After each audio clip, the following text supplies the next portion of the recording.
সুবিধাবাদী, ওরা সুবিধাটা খোঁজে সবচেয়ে বেশি। এই জন্য জামাত শিবিরের কোনো দাম নাই। আমরা এই দেশে জামাত শিবির চাই না। আমরা এই দেশে কোনো এনসিপি কি ওই মাথার ভিতল ছাড়ে না এখন পর্যন্ত। ফকিন্নির মুলারা বলে এই দেশের প্রধানমন্ত্রী হবে, কে বলে ওরা এই দেশের প্রধানমন্ত্রী হবে? ফকিন্নির মুলা। এই দেশের সবাই মিল্লা এই সন্ত্রাস যারা এই ধরনের অপকর্ম ঘটাইছে তাদের জনগণ দৈরা তার খাম্বার লোকে বান্ধা খরচ দিয়ে দেব। এটাই হচ্ছে আমাদের বিএনপির দাবি। কারণ আমাদের বিএনপির পোলাপান কখনো এই ধরনের আকাম কুকাম করে না।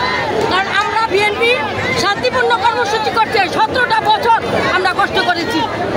এই 17 বছর কেউ করতে পারবো না যে আমরা এই ধরনের আকাম কুকাম করছি।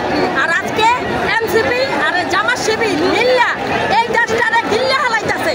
আর ওরা আকাম করে বিএনপির বদনাম করে, আকাম করে বিএনপির বদনাম দেয়। তারেক রহমান গরিব মানুষ, তারেক রহমানের এই দেশে চাঁদা খাইতে হবে।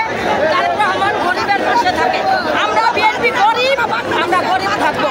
আমরা কখনো কারো 10 টাকা যাইয়া চাইতে আমরা রাজি না। আমাদের নেতা সবসময় আমাদেরকে বলে দিচ্ছে কোথাও কারো জানমালের ভিতরে হাত দিবা না, কোথাও না। নির্বাচন হবে সুস্থ, আমরা সবাই মিল্লা 4টা ডাল ভাত খাবো এই দেশের জনগণকে নিয়ে। এই দেশের জনগণকে নিয়ে আমরা 4টা ডাল ভাত খাবো। কারণ আমরা এই দেশে কোনো চাঁদাবাজি মুক্ত বাংলাদেশ করব। জাতীয়তাবাদী দলের এই অঙ্গীকার নিয়ে আমরা মাঠে আছি।